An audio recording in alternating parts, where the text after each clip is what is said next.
দর্শক, ঈদ যাত্রার খবর জানাতে চট্টগ্রাম থেকে সরাসরি যুক্ত হচ্ছেন সহকর্মী সোহাগ কুমার বিশ্বাস। সোহাগ, বন্দরনগরী চট্টগ্রামে ঈদ যাত্রার পরিস্থিতি আপনি কেমন দেখছেন? সেখানে চাপ কিরকম, কি বলছেন যাত্রীরা, জানাবেন।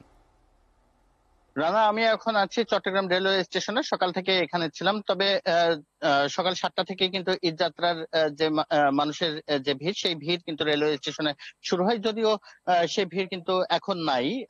রেলওয়ে স্টেশনের পক্ষ থেকে চট্টগ্রাম রেলওয়ে স্টেশনের যে ম্যানেজার, তিনি যেটা জানিয়েছেন যে আজকে বিকেল থেকে মূলত ঈদ যাত্রার যে ভিড়, সেই ভিড়টি লক্ষ্য করা যাবে। কিন্তু সকাল থেকে কিছুটা ভিড় ছিল। তবে উপচে পড়া যে ভিড় বলতে যেটা বোঝাই, ঈদ যাত্রা মানে যে উপচে পড়া ভিড়, সেই ভিড় কিন্তু আমরা চট্টগ্রামে এখন পর্যন্ত লক্ষ্য করিনি। সকাল থেকে যেই রেল ট্রেনের যে শিডিউল গুলো ছিল, সেই শিডিউল গুলো কিন্তু নির্ধারিত সময়ে সবগুলো ট্রেন ছেড়ে গেছে। কোনো শিডিউল বিপর্যয়ের ঘটনা কিন্তু এখন পর্যন্ত ঘটেনি। রেলওয়ে কর্তৃপক্ষ যেটা জানিয়েছে যে এই ঈদের বাড়তি যে চাপ, যাত্রীদের যে চাপ থাকে, সেই চাপ সামলাতে কিন্তু দুই জোড়া ঈদ স্পেশাল ট্রেন চালু করা হচ্ছে। গতকাল থেকে চালু করা হয়েছে এবং সেটি চলবে ঈদের পরদিন পর্যন্ত। বেলা 12টার সময় ঈদের যে চাঁদপুরগামী ঈদ স্পেশাল একটি ট্রেন ছেড়ে যাওয়ার কথা চট্টগ্রাম রেলওয়ে স্টেশনে। কিছু সময় আগে কিন্তু সেই ট্রেনটি প্ল্যাটফর্মে এসে দাঁড়িয়েছে।